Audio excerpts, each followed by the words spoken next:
how old she is. Not me, not my big sister, Dob, not our older cousin, Lee. My father waits patiently when we try to guess her age. Here is my grandma's ninth and youngest child. And even he does not know how old she is. Are you recording me? No. Sonica, check if he's recording me. Recording Sanika đó. Good.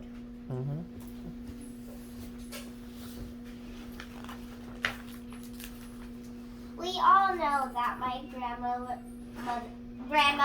was born on the other side of the world, across a wide ocean. My grandma came for a time and a place where creatures lurked in the jungles, waiting to chase unwary children.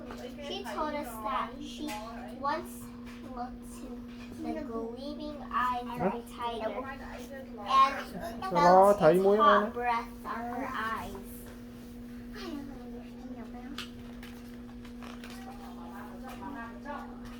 By the time I was born, my grandmother Focus. already Pay had attention. an old woman's face.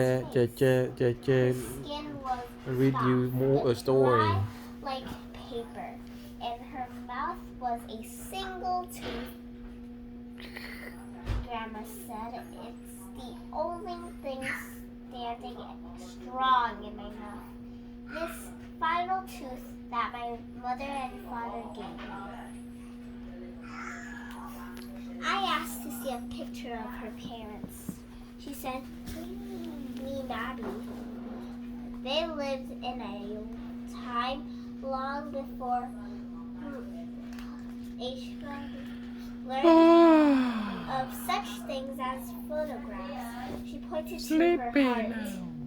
The only picture I have of them is here. The luckiest of the grandchildren got to help take care of Grandma. Lane got to wash Grandma's clothes by hand at the bathroom sink with sweet-smelling pink soap.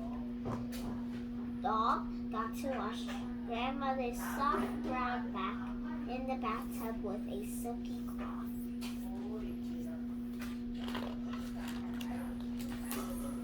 And me? I got to clip her fingernails and toenails while Grandma sat on her favorite stool in the light from the window. I can feel the roughness of Grandma's heels in my hand, the thickness of her toenails in between her fingers. I can see the bottom of her feet, thick and brown and broken, deep cracks filled with dirt from long ago and far away.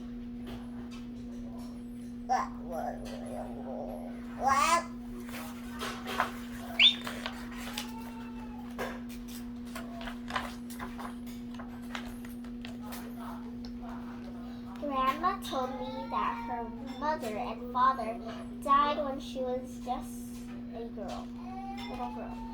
Grandma was just a child herself, but she had to take care of her two younger brothers and baby sister.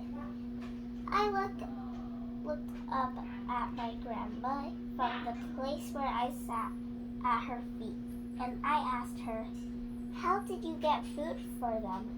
Grandma said, "I didn't find enough food. We always lived with hunger eating us on the inside.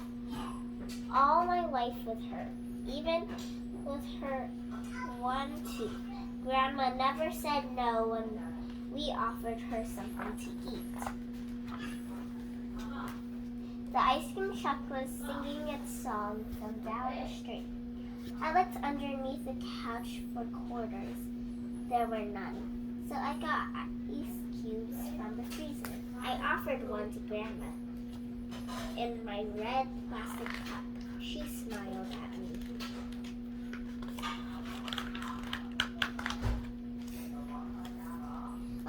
wanted a new dress to wear on the first day of 3rd grade. My mother said she did not have enough money. She found some nickels and a dime in her purse and offered them to me. I brought hard peppermint candies from the neighborhood grocery at the corner of the block. When I got home, I offered one to Grandma on the palm of my hand. She smiled to me.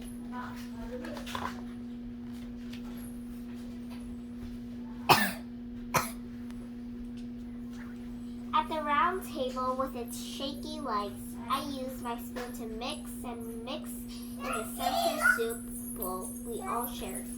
There were no pieces of meat, only bones and soft greens.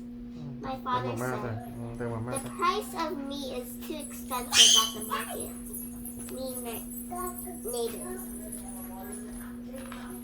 I found a thick chunk of bone and offered it to Grandma on my spoon. She smiled at me. We had plenty of meat, only when we celebrated New Year with our aunts, uncles, and cousins. The old table was heavy with whole, boiled chickens, more than our family could ever eat. After dinner, our bellies full, my cousins and I sat on the carpet around Grandma as she told us stories. She always began, "It was a long time ago. I was just a girl." And we listened. Our eyes grew round. Grandma twisted her fingers one over another to show us what the hands of jungle spirits, the size of children, looked like. She taught us how to listen for the cries of the fearsome slime eel waves that hold our breath until our hearts pounded in our ears. We were always sad when Aunt Chu time for the children to clean up. Give me water, please.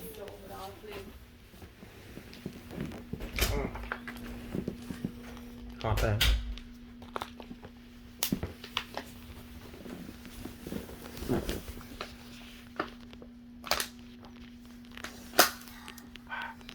On a cold day, when the snow blew onto the window panes and the light was dim, I asked Grandma about the dirt in her feet. She told me she didn't have shoes after her mother and father died. She went shoeless to the mountain, tend to the family field. The end. She ventured